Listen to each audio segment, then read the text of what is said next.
Most people prefer social connection. While social media apps and new technology claims to connect more people, a lot of people feel lonelier than ever. In today's video, we are going to discuss why 90% of men are lost in life through Jordan Peterson's point of view. Stay tuned to know more. While isolation can be a trigger for loneliness and isolation are not similar. A person can feel alone even when he is surrounded by others, especially if they don't have intense connections that feel important to them. Loneliness doesn't just feel bad, it can have genuine importance for health. Jordan even suggests that chronic loneliness can be as toxic to a person's health as smoking 15 cigarettes per day.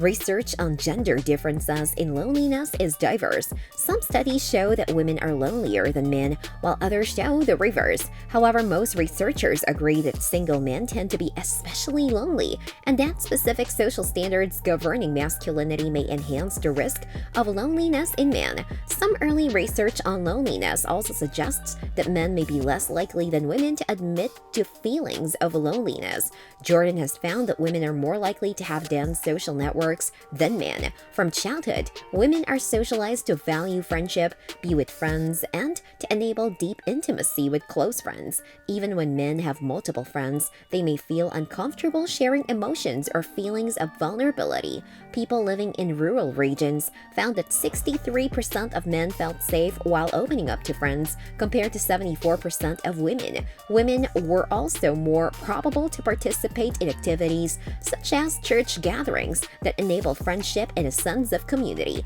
However, social isolation is a serious problem among single men. Jordan suggests that emotional feelings of loneliness are even more critical. A 2011 study tied social isolation to reduced life satisfaction, but the link was even powerful for emotional loneliness. Researchers also found that male university students were quite more likely to report emotional feelings of loneliness than female students. Masculine social standards teach men that vulnerability is weakness. Homophobia is also common. Straight, cisgender men may fear being tagged as gay. These two forces can make it very hard for men to reach out to others in friendship.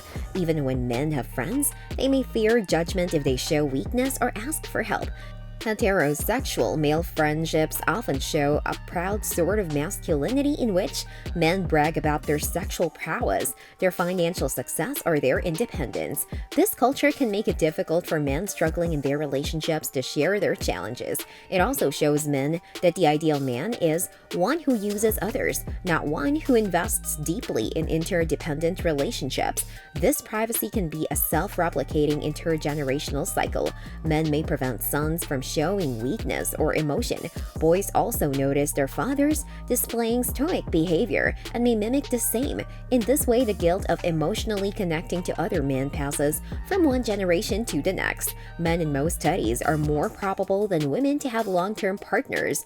These partners can reduce some loneliness, and many men depend on their partners as a primary or only source of emotional support.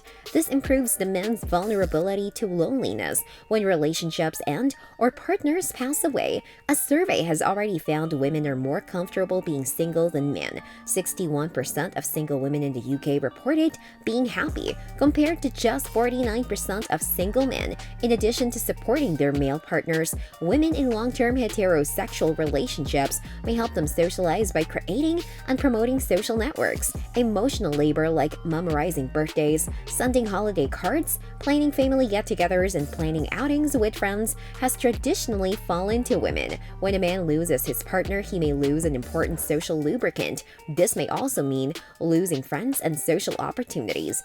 Building friendships with other men can be difficult, especially when a man is not in school. But according to Peterson, few strategies can provide help in this aspect.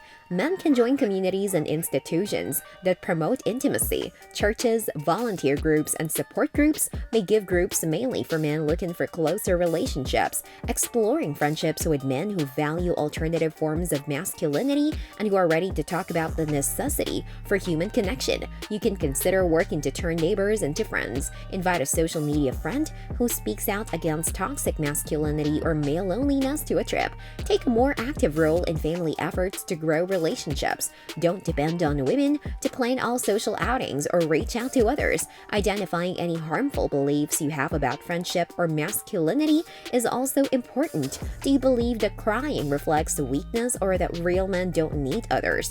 Men should work to understand where these beliefs come from and correct them too. Peterson even suggests practicing discussions with other men ahead of time, thinking about questions to ask them about their lives or opinions, and considering what you hope to share about yourself.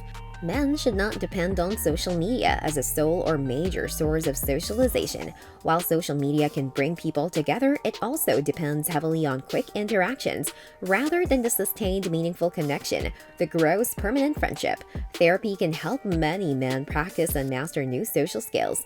Men may also profit from therapy when social anxiety harms relationships or when loneliness is so serious that it leads to depression. With that being said, it's time to end our today's video. Press the like button and subscribe to our channel for more interesting stuff. Peace out!